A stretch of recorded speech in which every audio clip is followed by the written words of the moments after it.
I want to talk about the biggest and the most important story in the world, the Wuhan coronavirus. This coronavirus is a catastrophe on the scale of Chernobyl for China, but actually it's probably worse than Chernobyl, which was localized in its effect.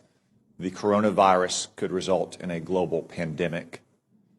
While you were all sleeping overnight, the number of diagnosed cases in China increased by 30%. Now, let me be clear, that's not new cases, that is just newly admitted cases. It is probably several orders of magnitude higher than that.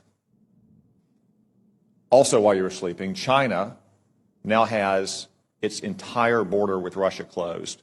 2,600 miles, Russia has closed that border. El Al has shut down travel between Israel and China. Air France has shut down travel between China and France. And that's in addition to all the other countries that have already shut down travel. From what we know so far, and there's still many unknowns, this virus could have both a long incubation period, as much as 14 days, and individuals could be contagious while asymptomatic, which was not the case with SARS in 2003. Furthermore, from some cases, it appears that the virus could be aerosolized, which means it doesn't require the kind of contact that you have with, say, a married couple kissing each other or a family living in close quarters in a hotel or apartment, but rather the distances we are all sitting apart right now. Yet China is still lying about all of this. They've been lying about it from the very beginning, and you don't need their history of lying about SARS in 2003, though it is relevant here. You just have to see what's happened over the last 2 months. We now know that the first case manifested no later than December 1, even though China didn't reveal it to the WHO until a month later on December 31st, when they continued to hide it from their own citizens. And they continued to say that it had been contained inside Wuhan. Today, it is in every single province in China. They also claimed for almost 2 months, until earlier this week, that it had originated in a seafood market in Wuhan, that locals had contracted it from animals in, say, bat soup or snake tartare. That is not the case. The Lancet published a study last weekend demonstrating that of the original 40 cases, 14 of them had no contact with the seafood market, including patient 0.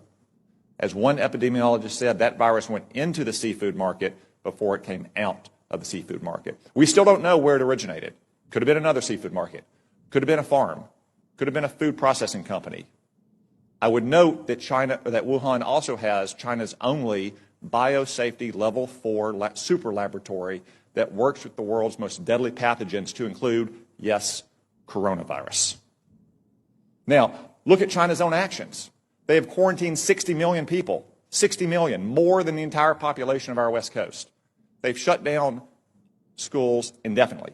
Classes canceled nationwide indefinitely. Hong Kong, a part of China, has basically shut down all travel from the mainland. That's why it is essential that we immediately stop all travel on commercial aircraft between China and the United States. Making exceptions, of course, for American citizens to come back, as we just brought back yesterday, allowing essential trade to flow as long as crews on ships and aircraft are not allowed to go into the general population in America, and making exceptions, of course, for medical personnel to go into China to try to get a handle on this. It is essential that we take those steps, and essential that we get to the bottom of China's deceit and incompetence on this measure. And gentlemen, I raise this with you because you are responsible in your combatant commands for some countries that have the most fragile public institutions, to include the most fragile public health institutions in the world.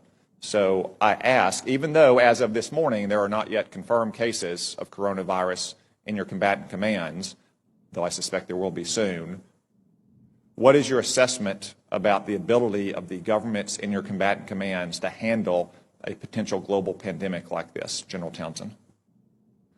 Thanks, Senator.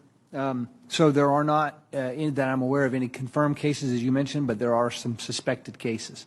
The first report of suspected case I've heard of is in Djibouti, which you would imagine with a significant Chinese presence there. So the capacity of African nations to deal with this problem varies widely. For example, in Eastern Africa, Central East Africa, they've been dealing with Ebola, and they've been dealing with Ebola largely on their own and doing a pretty good job of it. So I think capacity there, but anywhere else in Africa is probably not to that degree. Admiral Fowler. The Venezuela crisis has already strained the social services of many of the nations. As you're aware, Senator, we had to deploy the hospital ship Comfort twice in 1 year to last deployment 12 different nations. And in one 5-day span, it can do the equivalent of a whole